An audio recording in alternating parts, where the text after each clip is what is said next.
Hey family. I do. You guys, we are sitting out on we're all moved in and we're pretty much settled for the most part. We are sitting on the porch and we're just kind of out here enjoying it, and we decided, well, let's just shoot a video. We were talking about our experience with moving, and so we wanted to share with you guys what that experience was like, who we used, would we recommend them to our friends and family. And so we just kind of wanted to come and share that information with you. So to get started, where do we start? Where do we start with this video, y'all? Where do we start? So we had a 6 a.m. First of all, who do we use? Yeah, who do we use? Noble King Movers. I think that was the name of it. Noble Kings Movers. And we found them on GG. Yeah. You know, GG is kind of like a Craigslist. Yeah, like Craigslist. Kind of like the equivalent of Craigslist in the United States. So if you're familiar with Craigslist, you kind of know where this is kind of going. But like I said, it was our first time moving, trying to utilize or trying to navigate how to find movers. So, we jumped on GG. Found actually 2 or 3 movers. They happened to be one. I can't remember the name of the other. Yeah. Anyway, we wound up using Noble Kings. So we got on the phone, kind of discussing what my needs were for the move, and told them what day we were looking to move, gave them a time, my location of where we were moving from to the location we was moving to, and because it was the distance that it was, they said, well, what time would you like us to show up? I said, I'm okay with 9 o'clock. He said, let's go with 6 o'clock a.m., 6 o'clock in the morning. I was like, wow, okay. You can make it at 6 o'clock, I'll be up. All right. So we agreed on that, and actually it was for a price of 2,500 Ghana cedis for this move. We didn't have much. Really, it was 3 rooms of furniture, living room, dining room, bedroom, refrigerator, 2 refrigerators. So it wasn't a whole lot. We got prepared for that move, set the alarm for like 6 in the morning. Nobody was there. So you guys, honestly, I was not expecting them at 6. No, I noticed what they said, but experience here in Ghana, time is just not always in the forefront of people's minds. So I was not expecting them at 6, but I definitely wasn't expecting them to show up at 11. At 11. Like 5 hours later. Yeah. So, I mean, that was number one. So that was like 5 hours past the time that they suggested to come. They suggested 6. With me. Yes, they suggested 6. Yeah. So, but when they finally did show up, the truck was filthy. Look. On the inside. It was filthy. So it was a box truck. So it was the good thing it was completely covered. For that reason, because it actually rained that day. So they told us they would give us a covered truck. Yeah. Which is I was appreciative of. But I tell you, that truck was, I can't even imagine what they used to deliver things in that truck, but it couldn't have been furniture. I mean, it was completely filthy. Floor, sides, top. It looked like, I can't even think of what they looked like they transported in this truck, but it was terrible. I wound up grabbing some cardboard. We had some cardboard in the house. Actually, the things that the TVs came in, I had 2. But those 2 pieces of cardboard were not big enough to cover anything. Because I'm telling you, everything that got loaded in that truck, for the most part, it got dirty. It did. There wasn't any covers. They didn't provide any covers. No attempt to wrap anything, and I'm not going to fault them for that. That was something that I should have reached out and asked those questions. Lesson learned for me. So, you know, it was one of them things that, you know, we heard when we first got here, you know, leave that Western mentality in the West. Yes. You know, but I'm under the impression, you know, we're doing the same thing. We're moving. So in the West, these are things that they would provide automatically, you know, covers to cover your things or things to wrap, you know, and this could be just, you know, narrowed down to just one mover. Not saying that they all operate this way, but this one did. So we had nothing to wrap anything. Yeah, so the lesson from that piece is just don't assume. Yeah, don't assume. Just don't ask questions. Ask those questions. Ask the right questions. Yes. Ask enough questions. You know, will you wrap the furniture? Do you have drop cloths? Yes. Do we need drop cloths? We need drop cloths. Just never assume anything. Yeah.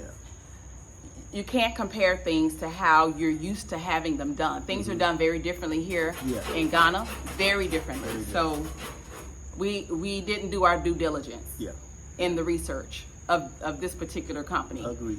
So we take fault in where we have to take fault in that. So, but we want you guys to, if you have to move, to not have to go through what we went through. Not have to go through what else, baby? So when we were on the way here, we paid for gas. Yeah. After we got loaded up and we got on the road, this is actually before we even got out of the community that we was moving. The guys pulled off at the gas station.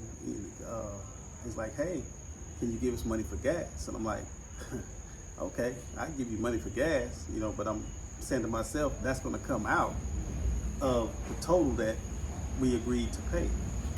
So gave them, I think, $200 or $300 Ghana CDs for the gas, no problem, and we headed here. Now, when we got here, you know, the one thing I will say is quite a few things were dirty. We realized when it was coming out of the truck. Yeah. I mean, quite a few things. Couch, you know, the biggest thing was the mattress. Yeah. Yeah, a brand new mattress, really good quality mattress. Anyways, nice mattress it was, nice. Yeah. When we loaded it in there, when it came out, it was bruised up quite a bit. It was. I think in hindsight, what we should have done was be like, you know what? No, go away. We'll sit in this apartment with all our stuff boxed up, and we'll wait for somebody else. In hindsight. But we were I would say this, was just so ready to go. Like we were all packed up. We were so ready to go. But I wish, in hindsight, we would have said, you know what? I'm sorry you made the trip over here, but we're not going to put our things in that truck. Yeah. So. Lesson learned. Lesson learned. Lesson learned. Lesson learned. So yeah, and then what else happened? So some things were broken. Some things were completely broken. I looked over in the trash can, and it was like one of our what was it? One of our clothes racks was in the trash can. Yeah. All I know is when I was in the house somewhere and I came out and this rack, what used to be a rack, was literally sitting about 2 feet from where we're sitting right now, in a big pile. And at first I'm looking at it like, what in the world is this? And I realized what it was. I'm like, wow. It was completely broken. Yeah. So I just picked up everything and I threw it in the trash. Yeah. I wasn't going to try to put it back together. I don't know if it could have been put back together. Yeah. But yeah, that was completely broken. Yeah. And so then they wanted. Oh yeah. So after the move, I went ahead and I paid them the rest of the total, which I deducted the gas money. The driver came and told me that we needed to pay him like another 200 Ghana CDs. And I'm like, for what? Now, mind you, you know, when I called the company and we discussed everything, none of this was even brought up, you know, that I would need to pay the drivers a loading fee or something like that. They called it a loading fee. So, you know, I called the company. I got on the phone and I talked to the guy and I told him what the driver told me. And first off, the first thing he told me was, no, that's way too much. you know, that 200 gallon CD was way too much.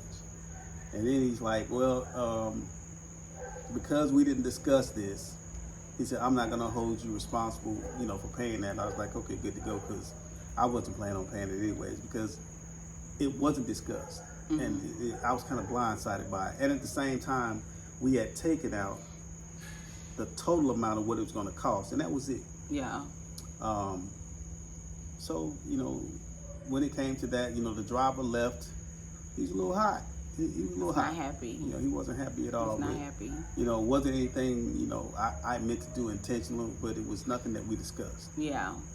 I think the thing is that had those things been discussed, first of all, had they not showed up 5 hours late, had the truck not been dirty, had they not broken our things, we may have felt compelled to, okay. Yeah, but, exactly. But when you do all of these things and it's not discussed, then you just kind of come across like you're trying to get us to do something extra, right? Or give you something extra. And by the time we got here, we just weren't in the mood for that. So no, we're not going to do that. And so the lesson learned and the takeaways from this experience is do your due diligence and research the company you're actually using, right? You know, rule of thumb, you get what you pay for. Yeah, you get what you pay for. You get what you pay for. And so ask questions. Are you going to wrap the things? Do you have drop cloths? Do we need drop cloths? Is there a loading fee? Yeah. Are we expected to pay for gas for your movers? Yeah. Right? Yeah. Just ask all the questions. Will they unload, bring in, and set up? Like, that really wasn't a problem. We didn't mind doing that. But it is a service that some of the people, some of the companies offer. So ask questions, do your due diligence, and But that's been our experience. Would we recommend them to our friends and family? No. No. It for just me, is what it is. It was too much. Yeah. It was terrible. One, there was water. It had rained and it was covered. But there was like a small puddle of water in the back of the truck. I didn't see that, but ooh. Yeah. Okay. And it was, the entire inside of that truck was just dirty. When he put the cardboard in it, the cardboard, we slid it across the back, and I'm thinking, no, don't do that. Just keep that there so we could sit the mattress on the side, on the bottom and on the side. It was already too dirty. So it was like, I don't know what to do now, you know, but this thing is a go, so we're gonna roll with it. Yeah. Yeah. But yeah, and then the actual back of the truck, I didn't realize this until we were leaving. It didn't even close completely. You could not even completely close the back of the truck. So it would kind of swing. They used a rope to kind of like secure it, but it kind of swung back and forth, you know, the entire time. So they followed me and my wife followed them, you know, and I'm thinking, okay, if something happened, my wife could call me and say, hey, something fell out the back. But that didn't happen. So it was just a lot. So no, I wouldn't recommend them. You know? But like I said, we should have did our due diligence. Right. You know, that's to on ask us. certain questions, that's on us. You know, but for a mover to use a truck that was just that filthy. Yeah. That was a ding on them. Yeah. Yeah. So. Yeah, you guys. So you guys, you know, one thing about our channel, we're dedicated to doing on our channel, is telling you the raw truth, right? We want to be authentic. We want to be open and honest and transparent. And sometimes when we say things or have to speak on certain things, it's not always pretty. It's not always pleasant, but it's honest. It's honest. It's honest. And we're not trying to hurt or bash anyone. No. You know, this is what happened. This is the truth of what happened. Like I said, we take fault in not doing our due diligence and the things that we should have, but at the same time, you know, that company needs to realize when you're handling people's personal effects, people's furniture, we got to do better. We got to do better. We got to do better. We got to do better. We, as a whole, we got to do in better. communicating and delivering a service, we have to do better. Yeah. Yeah. So that's it, y'all. We just wanted to come. We were just sitting out here. We just wanted to come and kind of give a review on this particular process. So we'll see how it goes when we get ready to move out of this place on to the next. We would have learned a lot. Yeah. We would have learned a lot. And so the review will be much better, I'm sure. So, but thank you guys again for joining the Bali's Journey to Ghana. We hope you learned something in this video. We ask that you would subscribe, share, comment, turn your notifications on. So whenever time we drop a video, you'll be notified. Okay? So that's all we got. That's it. That's it. Peace.